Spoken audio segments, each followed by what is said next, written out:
started when I was a kid. There was this constant pull, this constant urge for something bigger, faster, wilder, more extreme. It's been with me since then, and it's still here now. Every morning I wake up with the urge for something. It's like gravity, it pulls me and it pulls me and it pulls me, and I don't know what to do about it. When you feel that kind of pull, that kind of urge, no matter what someone says, no matter what happens in life, you want it, and you fight for it, and you never let it go. Then one day, when I was 17, it happened, it hit me. I felt it. I couldn't look away, I couldn't walk away. It was in that moment I said, I want this forever. I was standing there with my dad, watching my older brother back his car up the driveway. I looked at my dad and said, I want one of those. My dad replied with a simple, okay.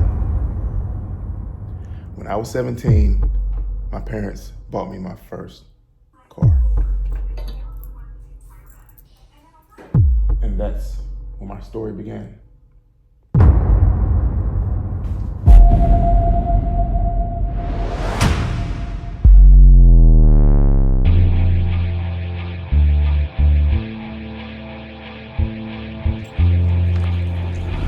What's happening, y'all? Welcome back to the channel, Main Car Keys. So I posted every single video I've ever posted on YouTube has been on this side of the garage. Have you ever wondered what's on this side of the garage? Well, today, you're about to find out. So I want to present to some of you guys and introduce to most of you guys, because 98% of you have never seen this. I would like to introduce to you the first car I ever owned, my favorite car of all time. My 1978 Ford Thunderbird.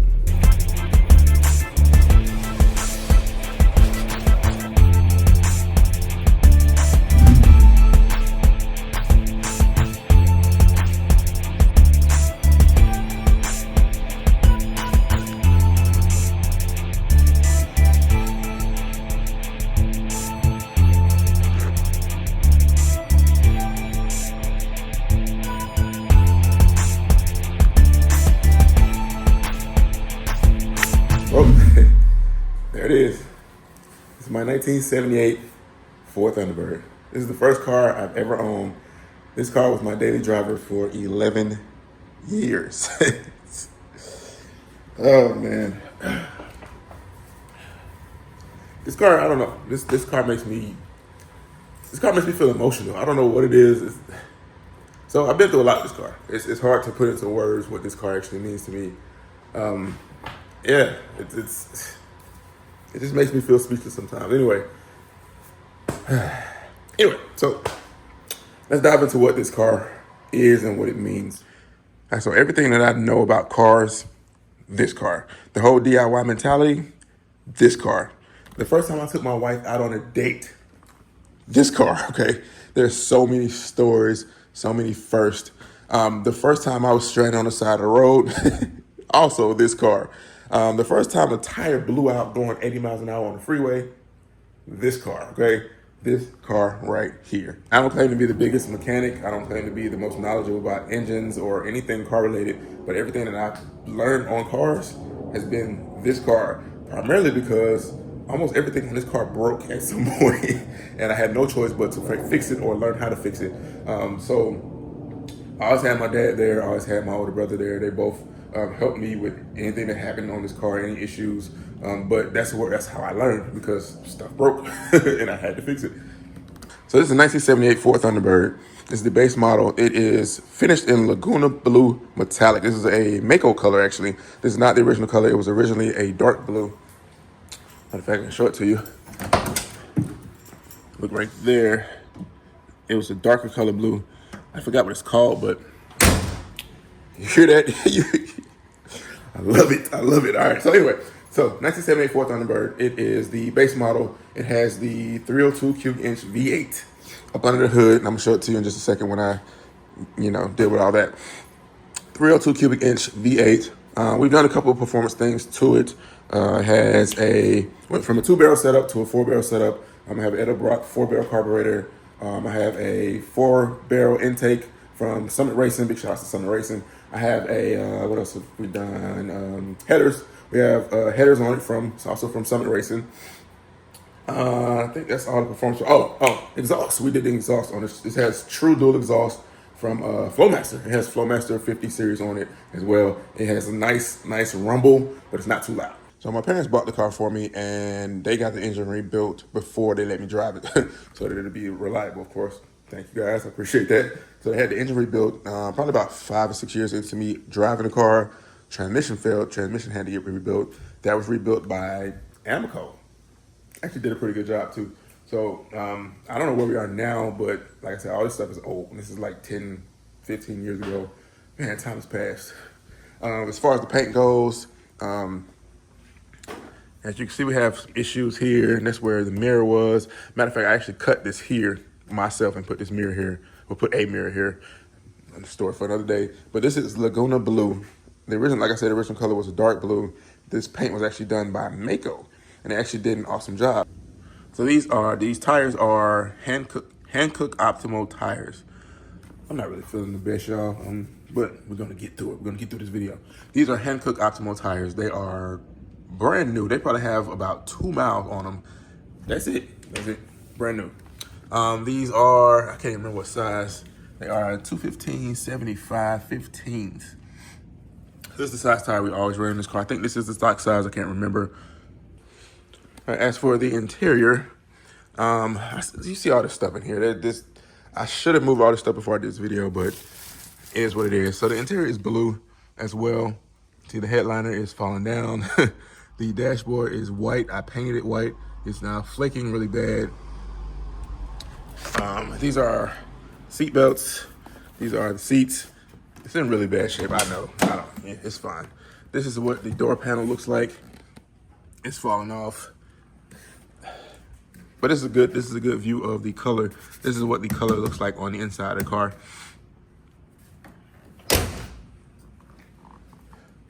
So yeah, that's pretty much where we are. I mean, like I said, it's a super old car, so you kind of expect it to be in this condition. But the plan is to one day bring it back to its former glory. One day. So I'm not gonna go too much into detail about this car. It's really just supposed to be an introductory video, and I just wanted to let you guys know that this is my first car. This car has been sitting in this garage in the same spot for, let's see, my daughter's 6 years. It's been sitting right here for 6 years. And there are a couple of reasons why I've never shown this car, why I've never shown you guys this car. One of which is because I was embarrassed. Just being 100% honest, I was embarrassed about it. I remember seeing all the OGs growing up. They all had old classic cars, and a lot of them would let their cars just deteriorate, and they would just sit there in the garage, sit there in the backyard and rot away.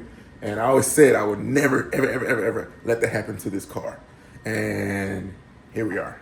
Car's been sitting here, has not moved for 6 years. So that was the one reason why I was embarrassed. The same reason why I was embarrassed is because look at this. This is not how a garage is supposed to be. This is not how a classic car is supposed to be treated either. However, we don't have any space. Space has been an issue in this house since we had kids. I love my kids, but space has been an issue since we've had kids. Their stuff takes up more space than our stuff. So a lot of stuff ends up here. Look, you see here, these are all theirs. These bikes, scooters, the stuff that can't even fit anymore is all here. And then another thing is a lot of people would ask me, hey, so what happens when you upgrade parts on your truck? The truck's out there. When you upgrade parts on your truck, what happens to the stock parts? There you go. See this box here, the stock bumpers right there in the box. This box has the stock mirrors in it. You see the running boards back there. If you go around here, my stock wheels and tires are right here. The original chrome grille that I had for the truck is actually right back there on the floor. So everything's still here. I don't have anywhere to put the stuff, so it always ends up right here, which is very embarrassing and very unbecoming of somebody who owns a classic car. So that's why I never showed this side of the garage. It's embarrassing. The reason I'm showing it now is because I realized I don't really care that much. Now, at one time or another, all these parts were on Facebook Marketplace for sale, and quickly learned that there are a lot of scammers on Facebook Marketplace. Scammers and no-shows, yeah. Anyway, so I do have a solution for all this. We're probably gonna end up getting a shed for the backyard and all this. we'll go in the shed in the backyard. So that's that plan. But the question is, why is this car sitting here? And it's the same reason why I don't have a Jaguar F-Type sitting right there. Money, okay? It's always money. Money is always an issue. I, at several different occasions, saved up a significant amount of money to go into this car. And every time something comes up, something always goes wrong. I have to take the money from this car and put it towards that. So, I mean, it's life. It's adulthood, of course, which is not really all it's cracked up to be. But so I actually still don't have the money to put into this car right now. But I'm slowly saving up for it, slowly building up. And like I said, we'll get there. At some point, we'll get there. But the other reason why this car is still sitting here is because it won't crank. Give a little background info. I used to crank it up once a week, drive around the neighborhood, and then put it back in the garage. You know, just keep it moving, keep it fluid. And the last time I cranked that, well, last time I actually ran, I cranked it up, backed out of the garage, put it in the driveway, and it idled really rough. It was almost as if it was barely on. It was like, woo, woo, woo, woo. So the last time it happened to me, it was a blown head gasket. Yeah, hopefully that's not the case this time, but it might very well be, which, anyway. So a week later, I came back out to try to crank it up again, and it cranked. I put the key in, hit it cranked right up. I was like, yeah. Then it immediately shut off and has not cranked back ever since. I don't know why. I don't know what it is. The starter on the car is new. There's some other things that I replaced and tried to figure out what the issue was. I never figured out what it was. So that's what we're going to work on in the near future, is figuring out what that issue is so we can at least get it cranked. That's the question you would ask is, why this car? So growing up, I saw old schools everywhere, right? Regals, Cutlasses, box Chevys, bubble Caprices, 96 Impalas, Cadillacs. There were Cadillacs on every single corner. 2-door, 4-door, convertible, Fleetwood, Cadillacs everywhere. I miss those days of seeing these old schools on the road. Anyway, so once again, the question is, why this car? So my dad had a ton of cars over the years, but he said the first car that he ever brought brand new from a dealership was a 1977 Ford Thunderbird. That car was lipstick red and it had a 400 cubic inch V8. These cars were not necessarily known as muscle cars or even as being fast cars, but that car would fly. I lost control of that car one time and I was in the grass. Anyway, my brother drove that car when he was in high school. And then a couple years later, my parents bought him his very own 77 Ford Thunderbird. It was also lipstick red, but that car had every luxury that you could possibly think of. It had a white vinyl top with a sunroof, had white leather and seats on the inside, automatic locks, automatic windows. That car had a 351 Cleveland, and that car also would fly. So naturally, I wanted one as well. And when I got 17 and up, turned 17, my parents bought me this one. It was navy blue, and the plan was for all three of us to have our Tbirds on the road at the same time. And we were going to do road trips together. And I mean, it would be so awesome to see all three of those Tbirds just going down the street, you know, parked up and, you know, doing photo shoots and, you know, going to car shows. That was the plan. And it just never happened. It never happened. And now my dad doesn't have his Tbird anymore. My brother doesn't have his anymore. I'm the only one left still with mine. And I don't know. I just can't. I've gotten offers to buy this car over the years. I can't do it. I just can't do it. I can't sell this car. If the plan, I will say this, I can't predict the future, but the plan is to never sell this car. So both my dad and my brother's Tbirds were 77s. Mine is a 78. They're exactly the same. There's absolutely nothing different. 79 is still the same body style. The only difference on the 79 is that the front grille, I didn't even show you guys the front grille, but the front grille is different. That is my front grille right there. Love it, y'all, I love it. So this car also has, no, you can't see it, but on that side, you see it over there, also has the hideaway lights. So they open and close when you turn the lights on. But anyway, the only difference was 79 is the grille and the tail lights are also different. So these are the tail lights for the 77, the 77 and 78 tail lights. The 79 is one square, and then you have, it doesn't connect in the middle. It has like the reverse lights right here. So I guess you're wondering why I have another set of tail lights. This is actually from my brother's car. Yeah, this is from my brother's car. And if you look in here, probably hard to see, but that back seat is gray and with red piping. and the front seat is actually blue and falling apart. That seat is actually from my dad's car. So when my dad got rid of his Tbird and my brother got rid of his Tbird, which was fairly recently, my brother got rid of his car like 2 years ago. But we stripped the parts off of it. Some stuff that we could keep, some stuff that we could sell, and we stripped a couple things off of it. So that's why there's a set of taillights there, and that's why that seat is back there.